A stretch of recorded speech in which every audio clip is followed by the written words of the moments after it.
Jean-Yves Waraud, président de la CFTC et secrétaire général de la santé. Alors la situation depuis hier, si j'ai bien compris. Oui, depuis hier nous sommes en grève, mais la situation elle-même date déjà de 4 mois. Depuis 4 mois, on connaît que notre CHU traverse un grand déficit de près de 50 millions. Et on sait que c'est de la faute de l'État parce que l'État n'a pas payé ses dettes vis-à-vis du CHU. Donc une mauvaise gestion, coordination Mauvaise coordination, pas de gestion. Il n'y a pas de faute de gestion, il n'y a pas de faute non plus du personnel, il n'y a pas non plus de faute médicale. Il y a bien une faute du côté de l'État qui n'a pas respecté ses engagements pris au niveau de la population réunionnaise, c'est-à-dire de renforcer financièrement les hôpitaux de la Réunion.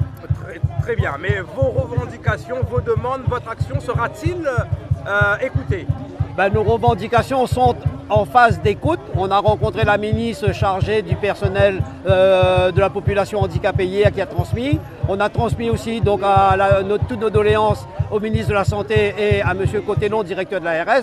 Donc ils disent que c'est en voie de transmission, en voie de réflexion, en voie de diagnostic et en voie de décision. Mais aujourd'hui la décision est trop lente. Trop lente, mais le chiffre, il est affolant quand même. Le chiffre, il est actuellement donc de 50 millions de dettes, plus qui se rajoutent 38 millions de dettes sociales. Donc on est dans les 90-95 millions, on est près de la mise sous tutelle de nos établissements hospitaliers, plus particulièrement le CHU. C'est pour ça que les hospitaliers sont dans la rue pour dire non, il faut que ça s'arrête. Il faut un accompagnement financier très rapidement. On va dire une situation assez grave. Ah, la situation est grave. Assez grave et qui pourrait encore s'empirer parce que nous continuons à faire nos activités, nous continuons à soigner la population et aujourd'hui tous ces soins sont faits donc sur le compte du CHU et non pas sur le compte du ministère. Un petit mot peut-être pour la population et les rassurer justement malgré votre action? Oui, la population peut être rassurée, tous les soins programmés seront pris en charge, seront assurés, les hospitalisations aussi. Ce qu'on reproche aujourd'hui au gouvernement, c'est que s'il ne réagit pas assez vite, on va démarrer l'année 2024 avec un gros déficit et ce sera vraiment une grosse difficulté pour le personnel qui aujourd'hui déjà travaille 3 week-ends sur 4, donc c'est plus possible. Tout à fait, on voit quand même qu'il y a une certaine solidarité avec deux syndicats présents. Oui, donc c'est l'intersyndicale, tous les syndicats donc, représentés dans les hôpitaux de la Réunion sont là. Donc on n'est que les permanents tout simplement parce que tous les hospitaliers sont assignés. Ça veut dire qu'on appelle réquisitionnés et ils ne peuvent pas quitter leur poste qu'un petit instant pour venir nous joindre. Donc là aujourd'hui on a notre manifestation deuxième jour à Saint-Denis et lundi ce sera à Saint-Pierre. Très bien, merci beaucoup pour avoir fait le point avec Actuelle Tendance 974 et l'Infodome 974 News. Merci beaucoup. Bonjour, Zora Givran, secrétaire du CHOR, Centre Hospitalier Ouest Réunion. Très bien, donc une mobilisation, on va dire, qui est juste depuis hier.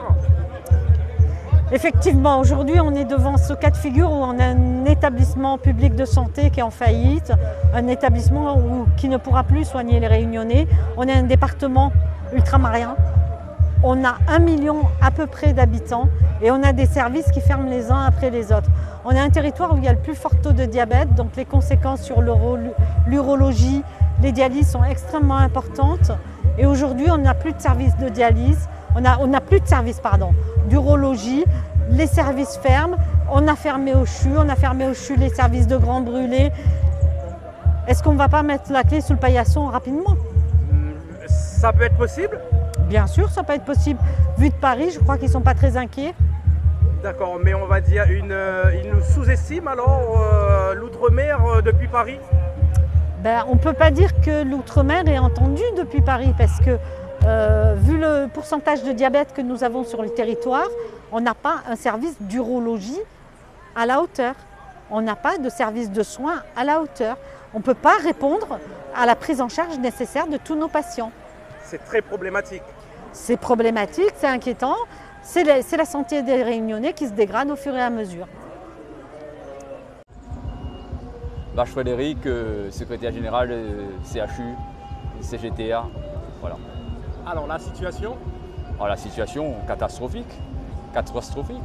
C'est-à-dire que là, on a un déficit qui est abyssal. On essaie depuis 4 mois de se battre pour voir les directeurs de l'ARS, le directeur. On a des réunions, ça ne donne rien, ça patine. On n'a aucune réponse.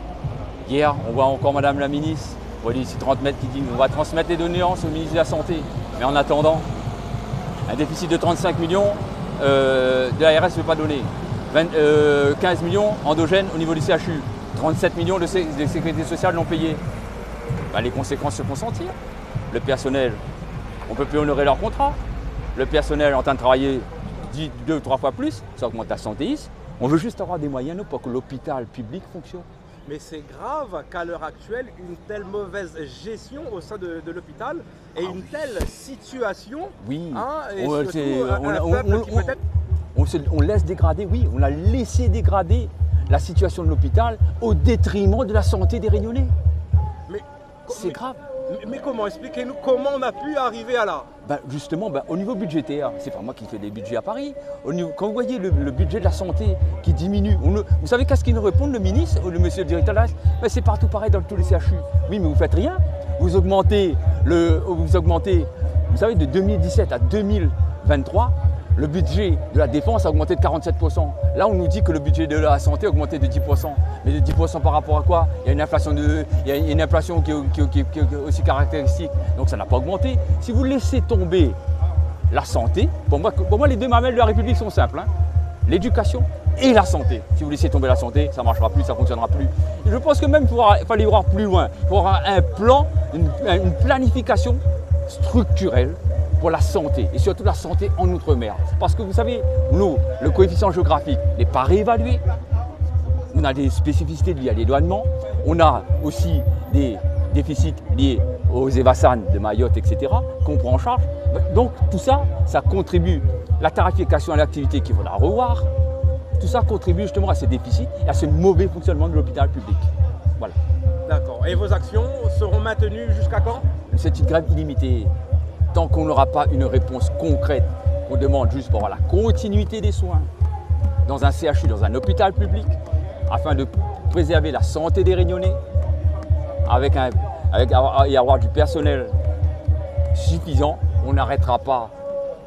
C'est un mouvement qui est fait pour perdurer. Perdurer. Voilà, c'est tout. Merci beaucoup. C'est moi qui vous remercie. On va essayer de rassurer la population quand même? Oui, bien sûr, vous pouvez toujours venir vous faire soigner dans votre établissement préféré. Il n'y a pas de souci. Soyez patient avec vos infirmiers et vos aides-soignants qui vous accueillent. Mais il est évident que si la population soutient nos actions, ça sera vraiment porteur. Merci beaucoup. Je pense que le message est passé. Merci à vous.